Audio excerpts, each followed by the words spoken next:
আসসালামু আলাইকুম ভিউয়ার্স, আশা করি আপনারা ভালো আছেন। আমিও ভালো আছি আলহামদুলিল্লাহ। তো আজকে আমি আপনাদেরকে দেখাবো ছোট বেলে মাছ আলু দিয়ে টমেটো দিয়ে চচ্চড়ি বা ভাজি। তো আপনারা কি বলেন জানি না, আমরা চচ্চড়ি বা ভাজি বলি। তো এখানে আমি 2টা আলু চিকন চিকন করে কেটে ধুয়ে নিয়েছি। তো আমি মাছের পরিমাণটা এরকম নিলাম, তো আপনারা কমিয়ে বা বাড়িয়ে নিতে পারেন। তো আমি টমেটো নিলাম একটা চিকন করে কেটে, আর পেঁয়াজ নিয়েছি পরিমাণ মতো, কাঁচামরিচ ফালি করে দিলাম পরিমাণ মতো, দিলাম স্বাদ মতো লবণ, দিলাম পরিমাণ মতো হলুদের গুঁড়া, জিরার গুঁড়া দিলাম পরিমাণ মতো তেল দিয়ে আলুগুলোকে আমি ভালো করে মেখে নিব। তো খেয়াল করবেন, মাছ আর আলুগুলো মাখার কাছে অর্ধেক রান্না হয়ে যাবে। ভালো করে আমি মেখে নিচ্ছি। তো আপনারা কখনো যদি এভাবে মাছ রান্না করেন সবজি দিয়ে বা আলু দিয়ে, খুব ভালো করে আগে মেখে নেবেন।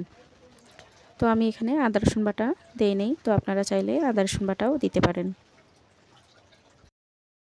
মাছ মাখা হয়ে গেছে, তো আমি আধা কাপ পরিমাণ পানি দিলাম। তো আমি গ্যাসের চুলা অন করে ঢাকনা দিয়ে দিলাম। 3-4 মিনিট পরে আমি ঢাকনা খুলে খুব আলতো করে নেড়ে দেব। তো এভাবেই আপনারা ঝটপট খুব কম সময়ে মাছ রান্না করে নিতে পারেন। তো আপনারা বাসায় এভাবে আমার এই রেসিপি ফলো করে আপনারা বাসায় একবার হলেও ট্রাই করবেন। তো আমার এই রেসিপি আপনাদের ভালো লাগলে অবশ্যই আমার পাশে থাকবেন, লাইক করবেন, সাবস্ক্রাইব করে নতুন নতুন রেসিপি দেখার জন্য আমার পাশে থাকবেন। তো মোটামুটি মাছগুলো হয়ে এসেছে। তো আমি কড়াইটা ঘুরে ঘুরে আমি মাছ রান্নাগুলো পোড়া পোড়া করে নিব। তো আমি আবার একটু দিয়ে দিলাম জিরার গুঁড়া।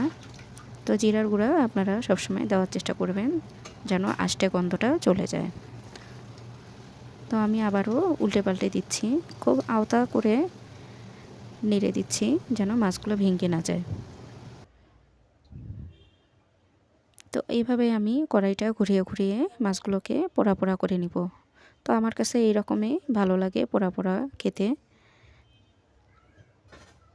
তো আপনারা একটু ভিজে ভিজেও রাখতে পারেন বা পোড়া পোড়াও করে নিতে পারেন। তো অবশ্যই আপনারা এভাবে বাসায় একবার হলেও চেষ্টা করবেন।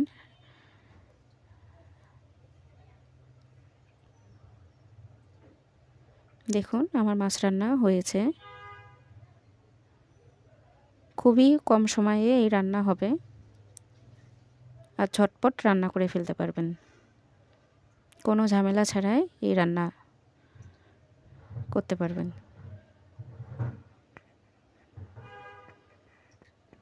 তো আমার মাছ রান্না শেষ।